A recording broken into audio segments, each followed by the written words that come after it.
Gunung Tidar, Paku Pulau Jawa. Di tengah kota Magelang, terdapat sebuah bukit yang dikenal sebagai Gunung Tidar. Selain memiliki pemandangan alam yang indah, legenda Gunung Tidar Magelang juga sangat menarik untuk diketahui, karena konon berasal dari paku yang dipasang oleh Semar.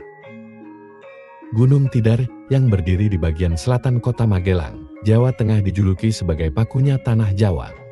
Gunung dengan ketinggian 503 mdpl itu tidak bisa dipisahkan dari Akademi Militer. Lembah Tidar merupakan kawah tanda di muka yang mencetak perwira pejuang Sabta Marga. Kini, Gunung Tidar sudah dikembangkan menjadi sebuah kebun raya yang terbagi dalam 6 zona, yaitu zona penerima, pengelola, wisata budaya, koleksi tematik, taksonomi, dan konservasi in situ. Kebun raya Gunung Tidar banyak dikunjungi oleh wisatawan dari sekitar Magelang maupun luar kota. Penasaran dengan legenda Gunung Tidar Magelang? Mari simak informasi lengkap yang dihimpun oleh tim Napaktilas berikut ini.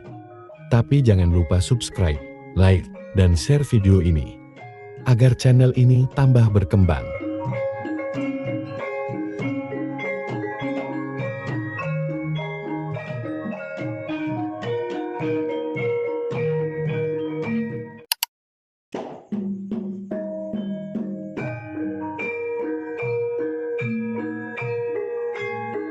Asal-usul penamaan Gunung Tidar memiliki banyak versi.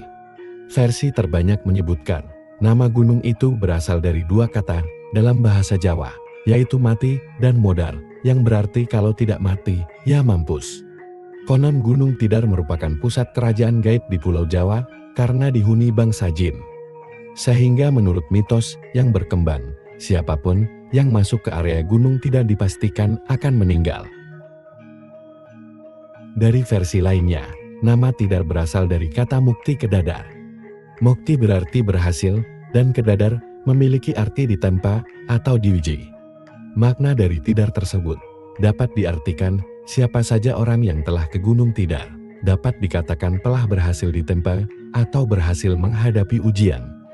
Hal tersebut didasarkan pada zaman dahulu. Banyak orang besar yang lahir dari Gunung Tidar, dan banyak orang besar yang pasti datang pada masa perjuangannya. Gunung Tidar terletak di kota Magelang, Jawa Tengah. Gunung ini menyimpan berbagai legenda yang kaya akan makna. Konon legenda Gunung Tidar berawal dari sebuah paku yang dipasang oleh Jawa. Legenda ini menggambarkan bagaimana Pulau Jawa diciptakan dan ditenangkan oleh kekuatan ilahi. Dahulu, Pulau Jawa belum berdiri dengan kokoh. Pulau ini terus bergerak seolah-olah terombang-ambing di lautan luas. Para dewa yang melihat keadaan ini merasa khawatir. Salah satu dewa memutuskan untuk turun ke dunia dan menancapkan sebuah paku ke dasar laut. Paku ini menjadi simbol yang mengikat Pulau Jawa agar tidak bergerak lagi. Ketika paku itu dipasang, ia menjelma menjadi Gunung Tidar yang kita kenal sekarang. Gunung Tidar sering disebut sebagai Pakuning Tanah Jawa atau Paku Tanah Jawa. Nama ini mencerminkan peran penting gunung ini dalam stabilitas pulau. Keberadaan Gunung Tidar membuat Pulau Jawa menjadi tenang dan tidak terguncang.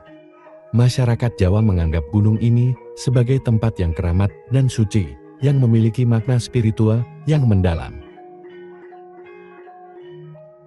Kebun Raya Gunung Tidar sangat erat kaitannya dengan wisata budaya atau wisata religi yang ada di dalamnya. Di kawasan Kebun Raya Gunung Tidar, dipercaya terdapat beberapa makom, yaitu Makom Syekh Subakir, Makom Kyai Sepanjang, dan Makom Mbah Semar. Syekh Subakir dipercayai sebagai seorang ulama besar yang berasal dari Persia dan dianggap sebagai penyebar agama Islam pertama di Nusantara. Kisah dari Syekh Subakir ini dimulai saat Sultan Muhammad Jalabi atau Mehmed I dari Istanbul, Turki Utsmani, bermimpi dan mendapat petunjuk untuk menyebarkan dakwah Islam ke tanah Jawa. Adapun mubalignya diharuskan berjumlah 9 orang. Jika ada yang pulang atau wafat, maka akan digantikan oleh ulama lain asal tetap berjumlah 9. Atas petunjuk tersebut, dikumpulkanlah beberapa ulama terkemuka dari seluruh penjuru dunia, lalu dikirimlah ke tanah Jawa. Para ulama yang dikumpulkan tersebut mempunyai keahlian masing-masing, ada yang ahli tata negara, berdakwah, pengobatan, tumbang, atau ruqyah. Namun, beberapa kali utusan Sultan Muhammad I yang datang ke tanah Jawa mengalami kegagalan.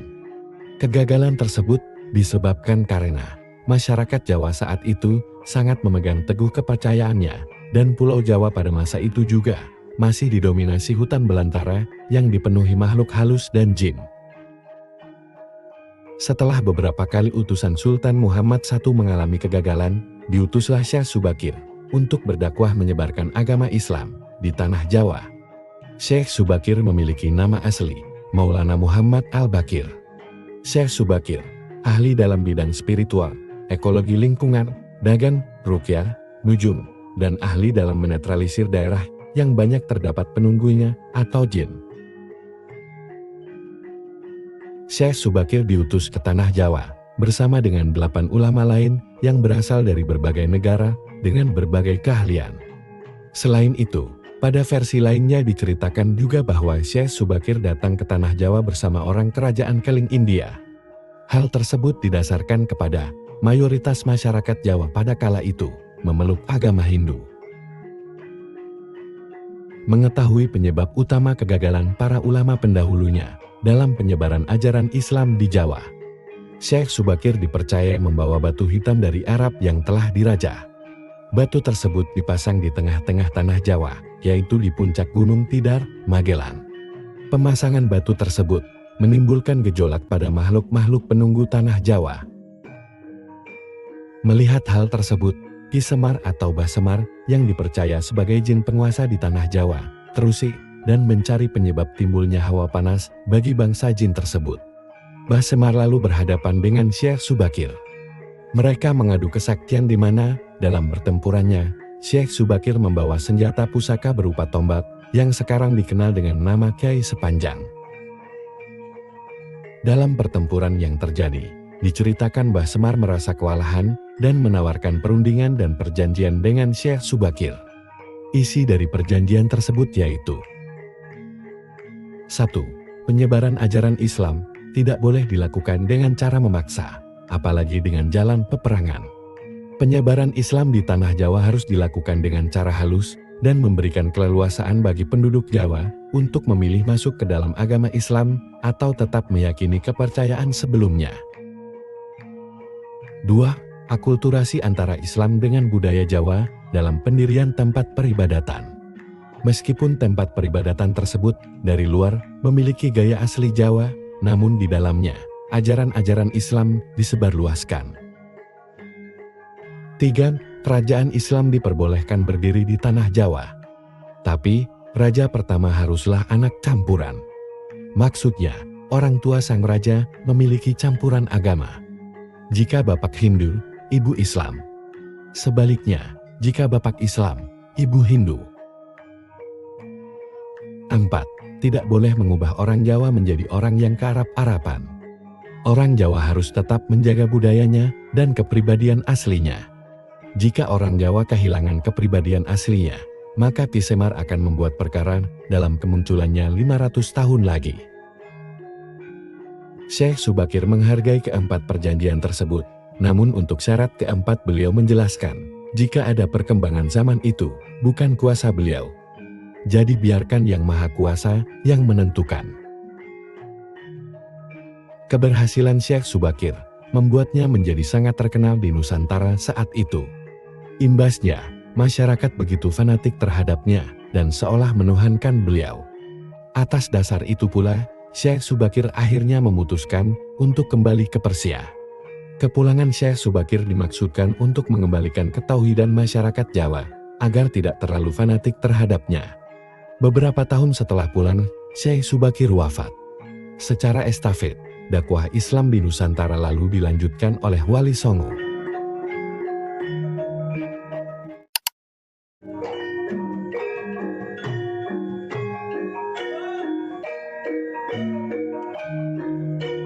Jika kita amati, kebun raya Gunung Tidar terdapat banyak sekali tumbuhan, bahkan ada beberapa tempat yang tumbuhannya sangat rapat.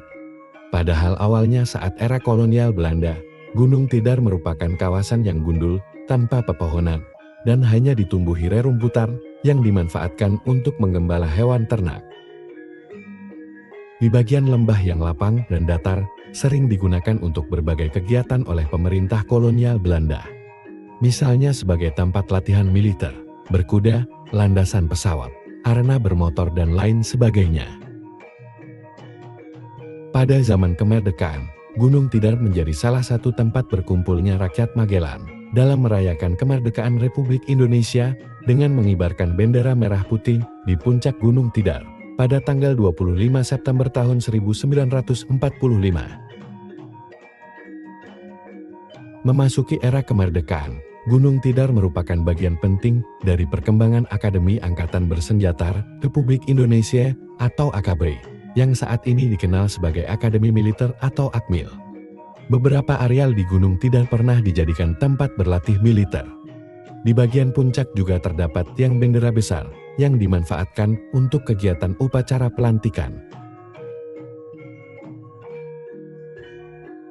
Pada sekitar tahun 1960, dilakukan penghijauan di Gunung Tidar dengan menanam pohon pinus. Semenjak itu, Gunung Tidar semakin hijau, dengan semakin seringnya kegiatan penanaman pohon secara bertahap menggunakan jenis-jenis lain seperti mahoni, kaya, dan damar yang banyak dijumpai di sepanjang jalan naik menuju puncak kebun raya Gunung Tidar.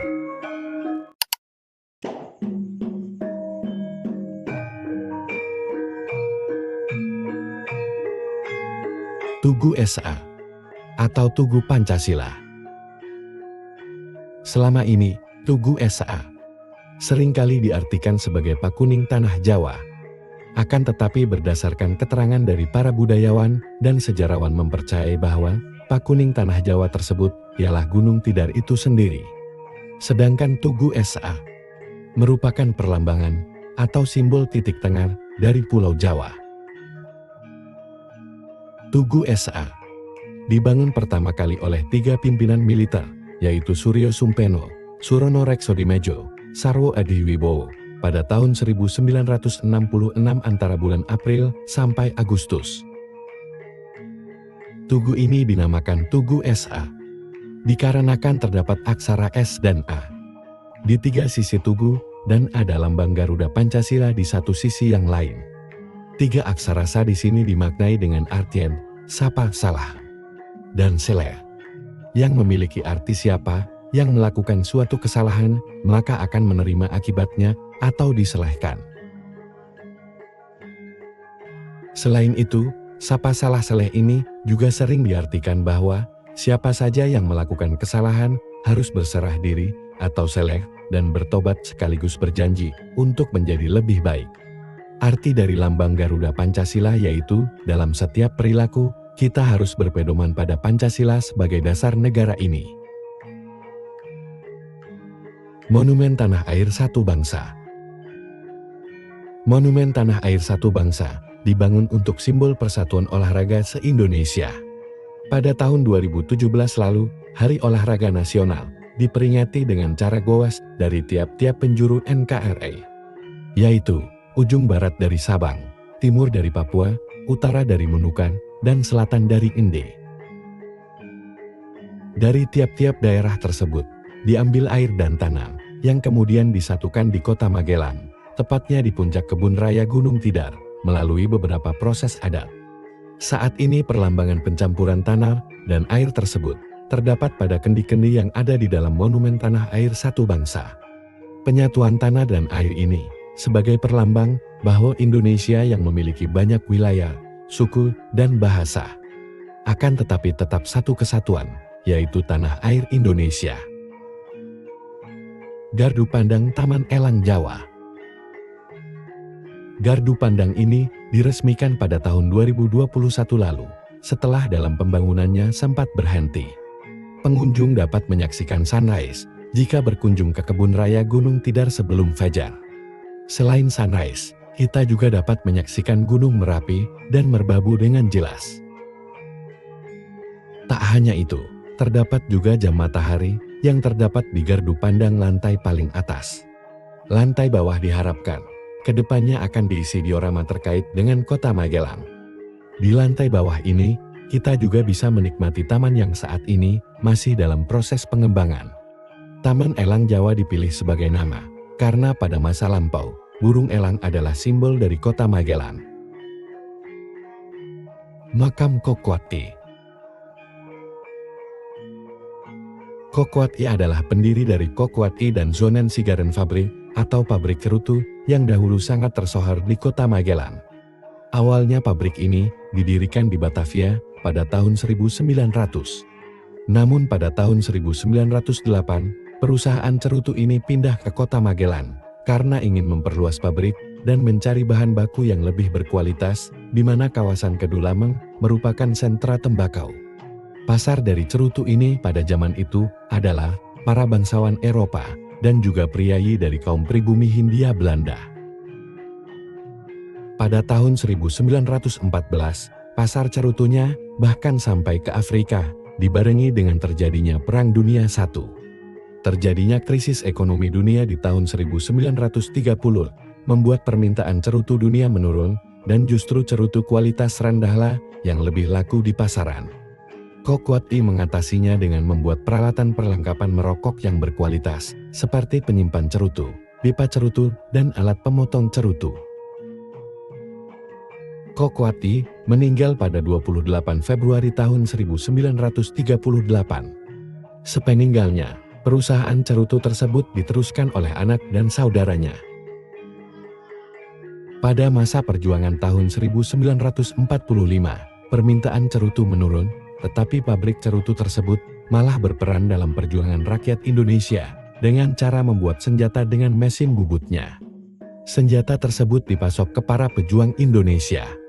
Sampai dengan tahun 1974, pabrik cerutu ini masih berproduksi, walaupun dengan produksi yang tidak terlalu besar. Kokwati dimakamkan di Gunung Tidar sisi timur bersebelahan dengan Besanya. Bekas pabrik cerutu saat ini dimiliki oleh salah satu perusahaan karoseri ternama di Indonesia, yaitu New Armada, yang didirikan pada tahun 1974. Nama tersebut terinspirasi dari salah satu produk legendaris cerutu Kokwati, yaitu Armada. Bagaimana tanggapanmu tentang Gunung Tidar masa lalu dan masa kini? Tuliskan pendapatmu di kolom komentar. Karena percaya tidak percaya, terserah bagaimana Anda menyikapinya.